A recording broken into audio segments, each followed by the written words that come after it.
जी हाँ, अस्सलाम वालेकुम। फिनलैंड के एडमिशन्स ओपन हैं, अपना टाइम वेस्ट ना करें। जिन बच्चों ने अप्लाई करना है जनवरी इनटेक के लिए, तो ये उनके लिए बेस्ट टाइम है। इस वीडियो में मैं आपको बता रहा हूँ कि कौन से सब्जेक्ट्स जिनके लिए आप एलिजिबल हैं। फिनलैंड का एडमिशन लेना, समझ लें आपने फिनलैंड का वीज़ा ले लिया, ये सबसे इंपॉर्टेंट चीज़ है। देखिए, जॉइंट पोर्टल सिस्टम में बहुत ज़्यादा सब्जेक्ट्स आपको नज़र आते हैं, लेकिन उसमें जो फुली टॉट इंग्लिश प्रोग्राम्स हैं वो सिर्फ 5 से 6 सब्जेक्ट्स हैं जो बैचलर्स के लिए। सिमिलरली 5 से 6 प्रोग्राम्स हैं जो मास्टर्स के लिए। यहाँ पे ये मैं बैचलर के लिए 6 प्रेफरेंसेस जो अवेलेबल हैं आपके लिए, जिनमें आप जा सकते हैं, वो मैं आपको बता रहा हूँ। इनको आप अपनी चॉइस के अकॉर्डिंगली अप एंड डाउन कर सकते हैं, ठीक है। हैगा हेलिया यूनिवर्सिटी ये अर्ली बर्ड स्कॉलरशिप्स भी देती है। 50% तक आपको इनिशियल जो है ट्यूशन फीस है उसमें डिस्काउंट मिल जाता है। अब जब हम मास्टर्स के प्रोग्राम्स की बात करते हैं, तो कौन से मास्टर्स के प्रोग्राम अवेलेबल हैं वो भी मैं इस वीडियो में आपको बता रहा हूँ। तो इस वीडियो में हम स्पेसिफिकली मैं आपको वो सब्जेक्ट्स और उनकी क्या एलिजिबिलिटी है ये मैं आपको बता दूंगा, और आपके कितने एडमिशन के चांसेस हैं। तो इस वीडियो को देखने के बाद बच्चों को बार बार मैसेज करने की ज़रूरत नहीं है, सर ये सब्जेक्ट अवेलेबल है, ये अवेलेबल है। जो यहाँ पे बता रहा हूँ स्क्रीन में, जो इस वीडियो में बता रहा हूँ, वही सब्जेक्ट्स अवेलेबल है और वहीं पे एडमिशन हो सकता है। और आपकी प्रोफाइल कैसी होनी चाहिए, तो चलते हैं वीडियो की तरफ।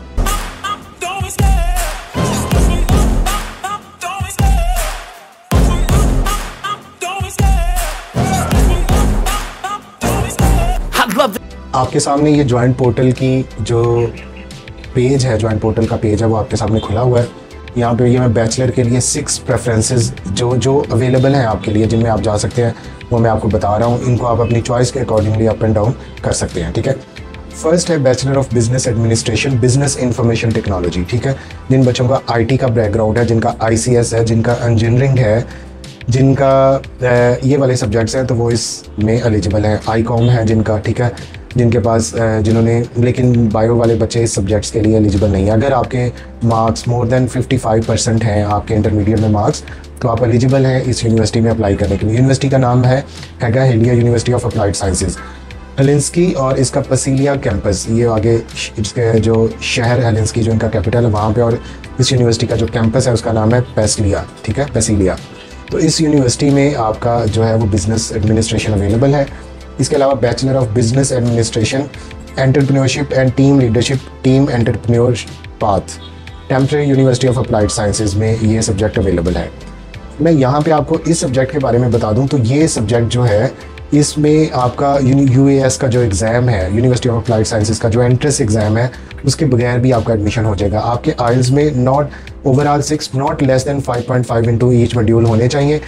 आपके डॉक्यूमेंट्स अगर अटेस्टेड हैं या नहीं भी अटेस्टेड, फिर भी आप इस यूनिवर्सिटी में अभी अप्लाई कर सकते हैं। इनकी कंडीशन नहीं है ऐसी कुछ। 21 सितंबर तक आप अपनी एप्लीकेशन में चेंजेस कर सकते हैं यूनिवर्सिटी ऑफ हैगा Hailea university of applied sciences में, ठीक है। और ये डायरेक्ट मेरिट लिस्ट पे आपका जो है वो आपका एडमिशन होगा, और तो जितने आपके अच्छे मार्क्स हैं उतने आपके एडमिशन के हायर चांसेस हैं। अगर आपने सेट एग्ज़ाम दिया हुआ है तो उसकी बेस पे भी आपकी सिलेक्शन हो सकती है। वो उसके भी अलग से कोटा यूनिवर्सिटी में 3 जो है वो उनके, एक है ओपन मेरिट सिस्टम, एक सेट एग्ज़ाम, और तीसरा जो है वो ये एंट्रेंस एग्ज़ाम को यूज़ नहीं करते, तो तीसरा भी आपकी प्रोफाइल की बेस पे यहाँ पे सिलेक्शन होगी। टेम्परेरी यूनिवर्सिटी जो है वो इसमें एंट्रेंस एग्ज़ाम आपको देना होगा, उसकी बेस पे ये सिलेक्शन करते हैं। एंट्रेंस एग्ज़ाम के लिए भी अभी आपको रजिस्टर होना पड़ेगा, तो 9 अक्टूबर में राउंड अबाउट ये एंट्रेंस एग्ज़ाम ऑनलाइन होगा, जिसका कोई फिक्स कोर्स या सिलेबस नहीं है, लेकिन उसकी हम प्रेपरेशन या गाइडलाइंस बच्चों को करवा देते हैं। फिर उसके बाद आ जाता है आपका बैचलर ऑफ बिजनेस एडमिनिस्ट्रेशन हैगा हेलिया यूनिवर्सिटी में। इसको भी आप यूनिवर्सिटी ऑफ अप्लाइड साइंसेज के UAS के एग्ज़ाम के विदाउट जो है वो आप इसमें एलिजिबल है, अगर आपके 55% से ज़्यादा मार्क्स हैं और आपका आइल्स में 6 है, not less than 5.5 into each. उसके बाद ये बड़ा इंपॉर्टेंट सब्जेक्ट और मुझे बड़ा पसंद है, और मैं बच्चों को रिकमेंड कर रहा हूँ कि इसमें आप अप्लाई करें। Bachelor of engineering energy technology, ये फुल टाइम स्टडीज़ हैं, वासा यूनिवर्सिटी ऑफ अप्लाइड साइंसेज में है। और यहाँ पे आपको जो है इसके लिए भी आपको एंट्रेंस एग्ज़ाम जो है वो आपको देना होगा। एंट्रेंस एग्ज़ाम अपना आप इजीली, जो बच्चे टैलेंटेड हैं वो पास आउट कर सकते हैं, आपके मार्क्स अच्छे हों। तो ये वाला जो प्रोग्राम है ये बहुत फिट है फ्यूचर के हवाले से, जॉब्स के हवाले से, ठीक है। फिर इसके अलावा है bachelor of hospitality management, degree program in hospitality management and service design, Laurea University of applied sciences में ये प्रोग्राम है। तो जो बच्चे भी बैचलर जिन्होंने अभी किया है, BCom के ICOM के बच्चे हैं, जिन्होंने 12 ईयर ऑफ एजुकेशन पाकिस्तान में पूरी की है, जिनकी इंजीनियरिंग है, बायोलॉजिकल साइंसेज वाले भी यहाँ पे अप्लाई कर सकते हैं, क्योंकि आपने फिजिक्स ऑलरेडी उसमें पढ़ी हुई है। फिर नीचे आ गया bachelor of culture art game design, ये पार्ट टाइम स्टडीज़ हैं, तो ये भी आप अप्लाई कर सकते हैं। अगर आप वहाँ पे जाके फुल टाइम आपको वर्क करते हैं, साथ में आप अपनी पार्ट टाइम स्टडीज़ लेना चाह रहे हैं, तो ये प्रोग्राम, लेकिन इस प्रोग्राम के लिए भी आपके एक्सपीरियंस वो मांग रहे हैं, आपका एक्सपीरियंस लेटर मांग रहे हैं, आपके पास गेम डिज़ाइन का जो है ना वो, ये आपको एक अपलोड करना होता है आपका सर्टिफिकेट कि आपने कहीं पे आपके पास इस चीज़ का एक्सपीरियंस है, ठीक है। तो ये सारी चीज़ें इस हवाले से बड़ी इंपॉर्टेंट हैं। आपका एंट्रेंस एग्ज़ाम में यहाँ पे मैं आपको ये बता दूँ, ये देखें एंटरप्रेन्योरशिप एंड मैनेजमेंट, जिसका मैंने आपको बताया था कि ये टेम्परेरी यूनिवर्सिटी है, उसके लिए आपके सिर्फ आईकॉम वाले बच्चे ही उसमें अप्लाई कर सकते हैं, क्योंकि उसमें आपके team learning and business models, responsibilities and ethics in business, ये मॉड्यूल्स आपने ऑलरेडी अपनी प्रीवियस स्टडीज़ में पढ़े होने चाहिए, ठीक है। तो इसके अलावा गेम डिज़ाइंस में ये देखेंगे आपका जो है वो आपने एक अपलोड करना है, इसका एंट्रेंस एग्ज़ाम भी होगा और इसमें आपने अपना कोई एक्सपीरियंस जो है वो करना है। आपने 63 applicants with the best points of part 1 क्या है कि आपने अपना कोई जो गेम एग्ज़ाम या गेम आपका सर्टिफिकेट है, आपने कहीं पे कोई ऐसी चीज़ डिज़ाइन की है तो वो आप यहाँ पे इनको प्रोवाइड करेंगे। उसके बाद ये अपना एंट्रेंस एग्ज़ाम देंगे, उसके बाद आपकी सिलेक्शन होगी। तो ये मैंने आपको बता दिया बैचलर के प्रोग्राम्स। अब जब हम मास्टर्स के प्रोग्राम्स की बात करते हैं तो कौन से मास्टर्स के प्रोग्राम अवेलेबल हैं वो भी मैं इस वीडियो में आपको बता रहा हूँ।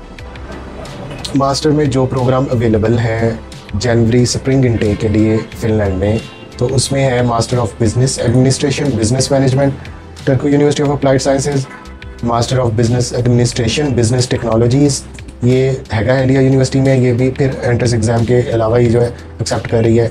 इसमें आपका आइल्स 6.5 नॉट लेस दैन 6 होना चाहिए, ठीक है। Master of business administration, international business management, ये पार्ट टाइम स्टडीज़ हैं, ये भी अप्लाइड साइंसेज में, इसमें south eastern Finland university of applied sciences में अवेलेबल है। इसके अलावा आपका master of business administration, leading business transformation, ये भी हैगा इंडिया यूनिवर्सिटी जो है वो, जिसमें ओपन मेरिट पे सिलेक्शन हो रही है, तो ये भी उसमें अवेलेबल है। फिर जो बच्चे आईटी वाले हैं उनके लिए बड़ा बेस्ट मॉडल है कि वो masters of business administration, modern software and computing solutions, all university of applied sciences में ये अवेलेबल है। फिर आपका master of business administration, sale management, Turku university of applied sciences में अवेलेबल है। Master of business administration, strategizing in organization, visual studies, virtual studies, तो आप virtual studies वाले को आप ना सेलेक्ट करें क्योंकि इस पर आपके वीज़े के चांसेस बहुत कम हैं। Master of engineering, modern software and computing solutions, ये देखें जो आईटी वाले बच्चे कह रहे हैं कि हमारे सब्जेक्ट मिले, तो ये भी वहाँ पे अवेलेबल है, ठीक है। तो इन प्रोग्राम्स की हर प्रोग्राम्स में, अब मास्टर्स के लिए मैं आपको एक जनरल टर्म बता दूं कि जिस प्रोग्राम में आप स्पेसिफिकली इंटरेस्टेड हैं उसके हवाले से आपका 2 इयर्स का अगर आपके पास वर्क एक्सपीरियंस है उससे रेलिवेंट, उसके मॉड्यूल से रेलिवेंट, तो वो आपके लिए बेस्ट है कि वो आपको वहाँ पे एडमिशन हो जाएगा। फ़िनलैंड का एडमिशन लेना, समझ लें आपने फ़िनलैंड का वीज़ा ले लिया, ये सबसे इंपॉर्टेंट चीज़ है। फ़िनलैंड का एडमिशन जो है वो it's not an easy task. आगे मैं स्कॉलरशिप्स में बहुत सारे बच्चे बात करते हैं, तो इनके स्टेट के स्कॉलरशिप जब अनाउंस होते हैं उस टाइम पे आप स्कॉलरशिप्स पे अप्लाई कर सकते हैं। जब आप 60 क्रेडिट आवर्स मिनिमम इस कोर्स के पूरे कर लेते हैं फिर भी आप स्कॉलरशिप्स पे अप्लाई कर सकते हैं, आपकी रिडक्शन हो जाती है। कुछ यूनिवर्सिटी जैसे हैगा इंडिया यूनिवर्सिटी है, ये अर्ली बर्ड स्कॉलरशिप्स भी देती है, 50% तक आपको इनिशियल जो है ट्यूशन फीस है उसमें डिस्काउंट मिल जाता है। अर्ली बर्ड स्कॉलरशिप ये है कि अगर आपकी 9500 ट्यूशन फीस है और विद इन 15 डेज़ आपके कंडीशनल ऑफर के बाद आप उसको पे कर देते हैं तो आपको जो है वो 50% आपकी फ़ीस रह जाती है। तो ये सारी चीज़ें जो है मैं आपको पहले अपनी वीडियो में कंप्लीट इसकी एलिजिबिलिटी बता चुका हूँ। पाकिस्तान में इसकी एम्बेसी नहीं है, आपका जो है वो वहाँ से इसका एडमिशन अबू धाबी से आपका जो है टेम्परेरी रेजिडेंस परमिट की एप्लीकेशन होगी। डिस्क्रिप्शन में लिंक अवेलेबल है जिसमें स्पाउस वीज़े के बारे में, आपके फिनलैंड के वीज़ा प्रोसेस के बारे में मैं सारा कुछ ऑलरेडी बता चुका हूँ, यहाँ पे इसको रिपीट नहीं कर रहा। तो ये स्टिल 2 डेज़ हैं आपके लिए कि आप जो है वो स्प्रिंग इनटेक को कैच कर लें। जिस दिन आप हमसे साइन अप करेंगे उसी दिन हम जो है वो आपका केस जो है वो प्रोसेस कर देंगे एडमिशन के लिए, इसमें डिले नहीं होगा। तो इस चांस को मिस आउट ना करें। Thank you so much.